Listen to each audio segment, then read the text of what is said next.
के बाद एक विभाग का प्रेजेंटेशन चल रहा है और ऐसे में नगर विकास विभाग का प्रेजेंटेशन हुआ तो वहीं अब स्वास्थ्य विभाग का प्रेजेंटेशन चल रहा है।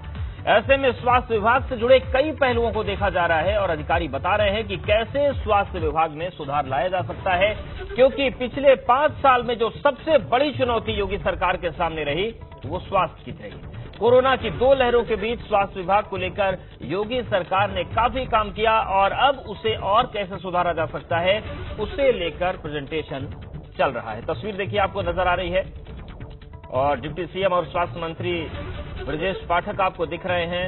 मुख्यमंत्री की बाईं तरफ दाईं तरफ केशव प्रसाद मौर्य नजर आ रहे हैं और प्रेजेंटेशन के जरिए स्वास्थ्य विभाग की रूपरेखा पर चर्चा हो रही है। स्वास्थ्य विभाग का प्रेजेंटेशन चल रहा है तो वहीं दूसरी तरफ सूबे के डिप्टी सीएम और स्वास्थ्य मंत्री ब्रजेश पाठक लगातार अस्पतालों का निरीक्षण कर रहे हैं। सोमवार को बाराबंकी पहुंचे ब्रजेश पाठक और वहां के जिला अस्पताल का निरीक्षण किया। इस दौरान साफ सफाई को लेकर मशीनों के इस्तेमाल में नहीं आने के मामले को लेकर उन्होंने जमकर फटकार।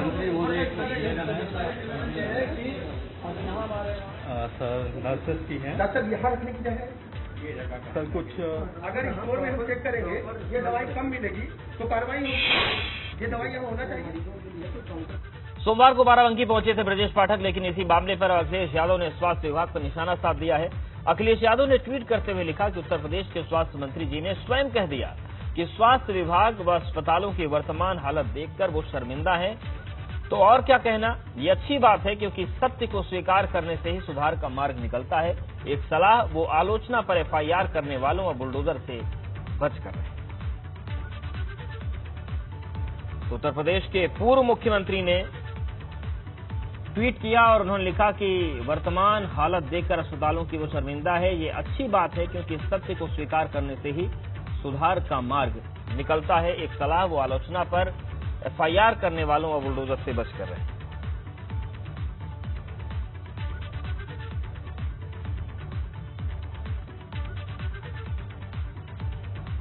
तो देखिए, अब एक तरफ औचक निरीक्षण का दौर लगातार ब्रजेश पाठक जारी रखे हुए हैं तो वहीं दूसरी तरफ सियासी आरोप प्रत्यारोप भी शुरू हो गए हैं और इन्हीं सियासी आरोप प्रत्यारोप के बीच अखिलेश यादव ने ट्वीट किया है और उन्होंने लिखा है कि खुद ही शर्मिंदा है स्वास्थ्य मंत्री, तो फिर कहना ही क्या।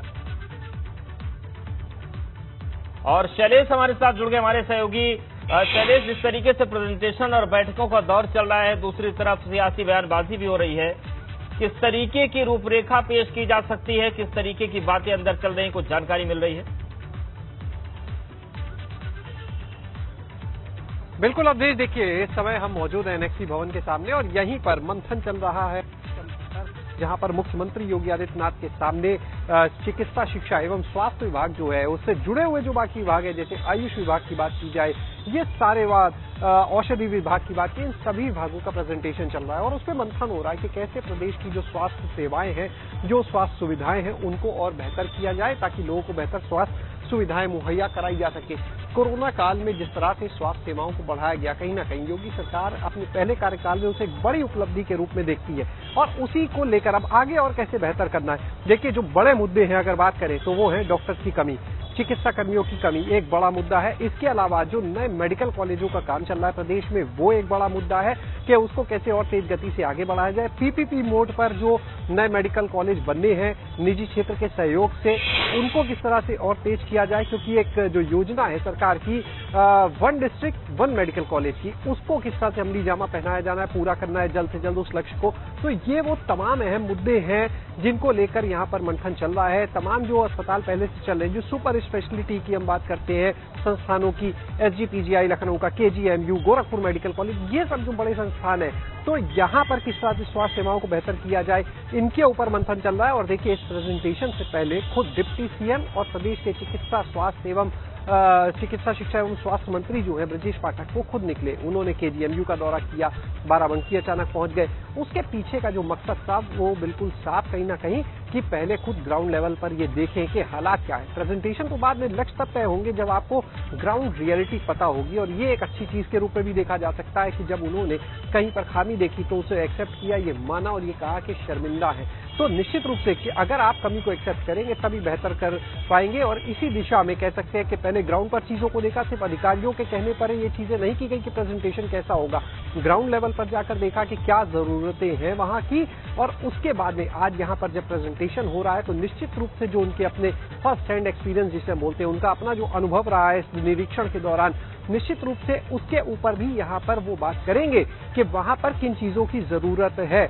दूसरी चीज, अगर हम चीजों की बात करते हैं तो एक बार फिर से कोविड की चौथी वेव की दस्तक कही जा सकती है। केसेस जिस तेजी के साथ फिर से बढ़ने शुरू हुए, खासतौर से एनसीआर में, मुख्यमंत्री लगातार उसे लेकर टीम 9 की बैठक कर रहे हैं, उसका हिस्सा डिप्टी सीएम ब्रजेश पाठक भी है, लेकिन आज उस पर विस्तार से जिस पर प्रेजेंटेशन होगा तो एक जो बड़ी रणनीति क्या हो सकती है उसके ऊपर बिल्कुल तमाम रणनीतियों पर चर्चा हो रही है। और देखने वाली बात यह भी रही है कि बीते कार्यकाल में सबसे बड़ी चुनौती स्वास्थ्य की रही है, और आगे भी कोरोना की आहट और आशंकाएं लगातार बनी है। ऐसे में प्रेजेंटेशन बड़ा महत्वपूर्ण है। शुक्रिया शैलेश आपका जानकारी के लिए, अपडेट्स के लिए।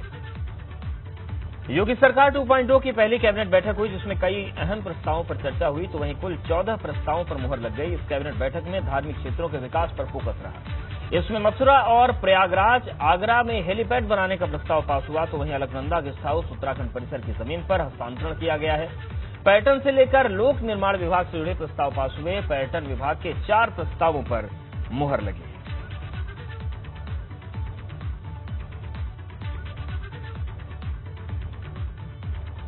लखनऊ में national centre for disease control NCDC का एक केंद्र यहां पर खुलना है।